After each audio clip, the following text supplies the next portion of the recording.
Un saludo a todos los venezolanos al comienzo del año 2021, deseándoles de todo corazón que tengan salud y puedan superar los graves problemas humanitarios y de seguridad que están viviendo todos los venezolanos. No solamente los que están en el territorio, también los que estamos afuera bajo unas circunstancias especiales o los que decidieron abandonar por las fronteras y preñar las venas de América Latina ante una escapatoria obligante por salvar la vida, proteger a su descendencia y buscar argumentos para poder defender a una patria invadida, escindida y humillada. Todos conocen lo que está ocurriendo en el país, todos lo conocemos, lo hemos sufrido, no hay familia que no haya sufrido los avatares de este cruento gobierno y la traición de muchas personas, no solamente los que están pintados de rojo, también traición de lo que se dicen llamar azules, en este caso la oposición. Por eso he considerado necesario, pertinente, oportuno, un nuevo aniversario del cuartelazo militar de 1992, 3 de febrero, óigase bien, 3 de febrero, las tropas alzadas insurrectas salieron de sus cuarteles en la mañana del 3 de febrero e irrumpieron en el palacio, en la casona y en otros lugares del país después de las 12 de la noche del día 3. O sea que fue el 3 cuando comenzó. De todas maneras, eso es un hecho irrelevante, pero es bueno precisar, porque hay cosas que se olvidaron y se tapan para que no aparezcan referidas como realmente son. Esto no es una historia, es que estamos construyendo la historia en tiempo presente. Y todos los venezolanos actuales, menores de 50 años, los que no han nacido y los que todavía son niños, babies, como dicen en el argot popular, tienen que conocer por qué Venezuela se perdió o está a punto de perderse. La República de Venezuela fue destruida y lo más grave de todo, la población, el ciudadano, ha sido golpeado en lo más íntimo, en lo más sagrado, en la familia. Se han escapado, se han ido por la frontera muchos y muchísimos venezolanos.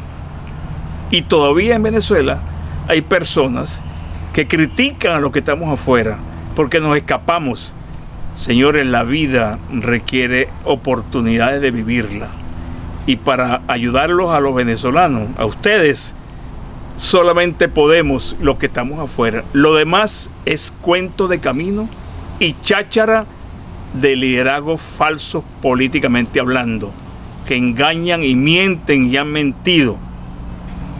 Por eso es que este video que estoy grabando en una secuencia de 3 o 4, dependiendo del tiempo, es importante que ustedes lo lean, lo vean, lo analicen, lo vuelvan a ver y lo difundan. No porque es Iván Carratúa el que está hablando, sino porque yo soy el único venezolano vivo que conoció todo lo que ocurrió y conoce a los que aún siguen traicionando a Venezuela.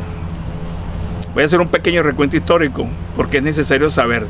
1960, penetración cubana en Venezuela. 1972, pacificación de las guerrillas asesinas por el gobierno de Caldera.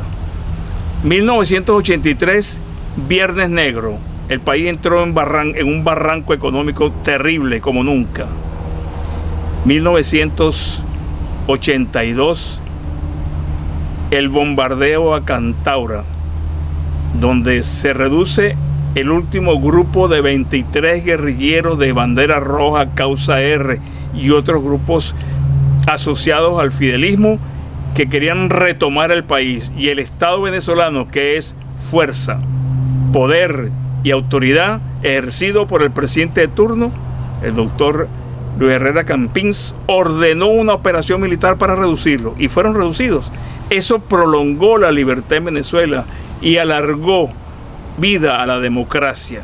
Y todavía nos quejamos y hablan tonterías de los reductos que todavía existen en el país disfrazados de opositores para hablar de este problema, de la penetración comunista y el objetivo de tomar el poder, robarnos la riqueza y expandir desde Venezuela la amenaza comunista, narcotraficante y traidora a toda Centroamérica y toda América Latina. Eso lo tienen que saber las nuevas generaciones. Esto no es tontería, esto no es invento de Iván Carratú. Esto ocurrió y es la historia que muchos han querido negar, ocultar y manipular. Después vienen los eventos del 88, 87. La crisis del Caldas, no investigada ni tomada en cuenta por el sector político. ¿Por qué? Porque en Venezuela, hasta la llegada de Chávez, nunca hubo una política de seguridad de Estado. Y los problemas nuestros comienzan cuando el sector civil, de partidos o no, rechazan el concepto de seguridad de Estado. Seguridad de Estado es PDVSA, fíjense cómo la destruyeron. Seguridad de Estado son las empresas básicas de Guayana, fíjense cómo la destruyeron.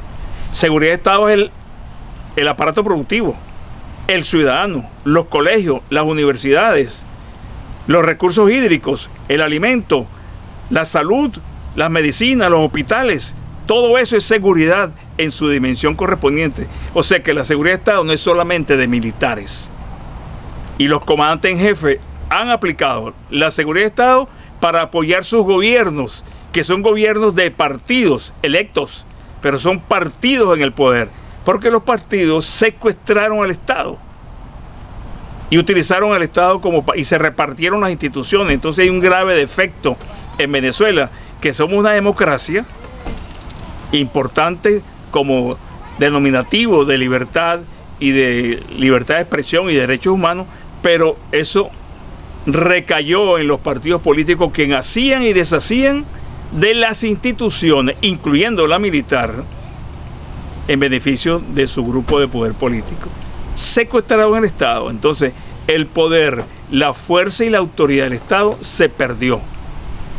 Hasta que llegó Hugo Chávez, perdonado, sobreseído por un gobierno y un sistema político conjurado, o sea, que se conjuraron para tumbar la democracia, para tumbar a Pérez como objetivo político, y acabaron con las instituciones que quedaban más o menos paradas, y le vendieron el país y llevaron el poder a un militar asesino. Entonces, ¿la culpa es de los militares o la responsabilidad es de todos? Yo no quiero defender militares, pero cada quien en su justa responsabilidad.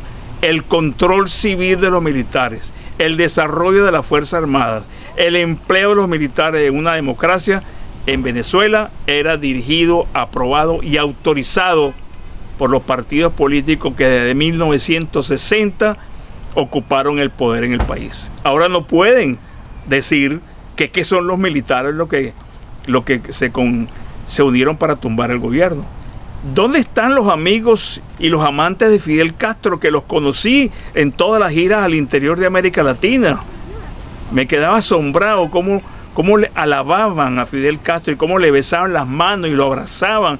Y Fidel Castro repartiendo tabaco, repartiendo ron y abrazando a ese poco de personas, hombres y mujeres. Y yo decía para mí adentro, presente en esos eventos, cónchale, ¿qué está pasando aquí?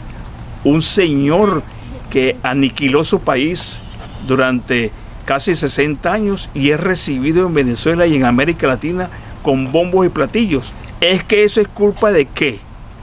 Es porque no hay instituciones, no hay Estado. Y eso tenemos que identificarlos y defenderlos. Y por eso estamos en esta situación. Después vino la noche de los tanques, 1988.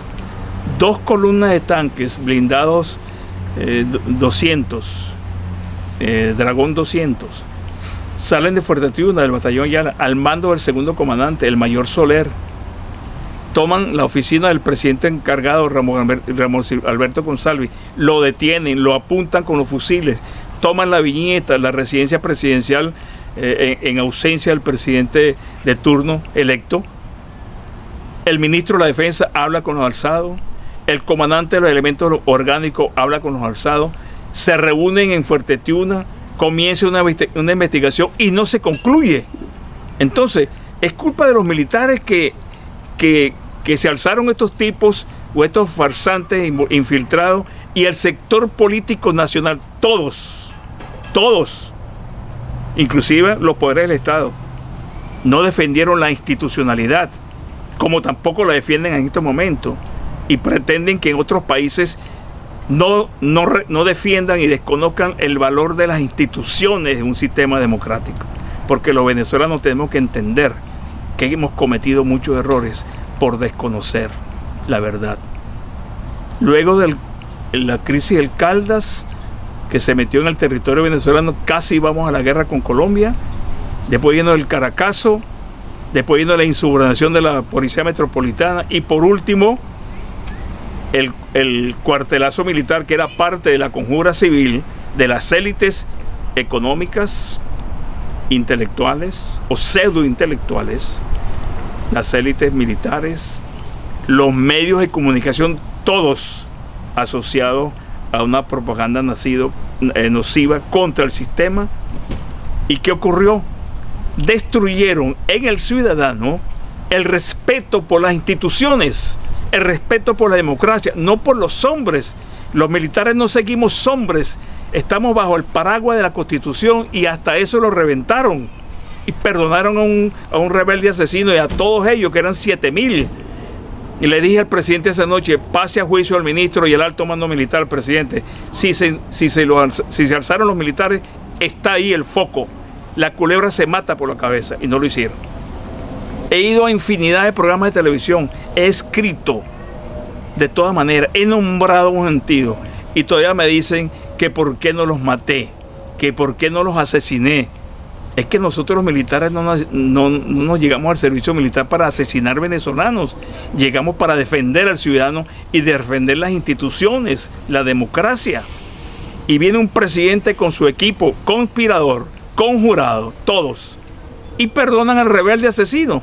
En el Palacio de Miraflores mataron 12 soldados, 8 soldados y 30 y pico heridos. ¿Quién le responde a esa familia y a esas madres, esposas e hijos que un asesino sea perdonado por el presidente democrático de Venezuela, apoyado por la Fiscalía, por el Tribunal Supremo, por las instituciones? ¿Y cómo quedan los militares en ese entonces? Después ayudan al presidente a llegar al poder, lo financian, lo llevan, lo presentan por la televisión como la salvación, como el Robin Hood de toda la Venezuela democrática, que a duras penas logramos zafarnos de la amenaza de Fidel Castro. Y dice Chávez en los procesos, delante de todo el cuerpo diplomático, delante del nuevo Congreso electo, delante de la presidenta y el Tribunal Supremo, delante de diputados y senadores, dice: los militares que se alzaron en el 92 son héroes, el resto son traidores. ¿Cómo es la cosa, señores? Es que ustedes conocen estos jovenzuelos que andan buscando el poder y andan hablando tonterías y pendejadas por todas partes, porque no pueden ver un micrófono, porque se comienzan a hablar sin base, sin conocimiento, sin saber lo que hemos perdido y sin defender al hombre y al ciudadano venezolano. Por eso es que este diálogo con ustedes, esta información, tiene que ser interpretada y tiene que ser respetada. No porque sea Iván Carratú, es que soy el único que lo dice. Me han entrevistado muchísimas personas, han hecho muchísimos libros, pero ninguno relata la verdad. Y ninguno se ha atrevido a entrevistar al vicealmirante retirado Iván Carratú. Por eso es que yo estoy hablando desde hace 29 años. Y todavía la gente no me entiende. Porque esos conjurados traidores lo que hacen es hablar tonterías de mi persona y decir mentiras. Desde el ministro de la Defensa esa noche, que se le alzó el ejército y no renunció, y ha debido ser sometido a juicio y preso por traidor. Y se lo dije delante del presidente cuando me reclamó que por qué yo no lo saludaba. Le dije: ministro, yo a usted no lo saludo porque usted es un traidor. Y el alto mando militar es cómplice con usted de lo que está pasando.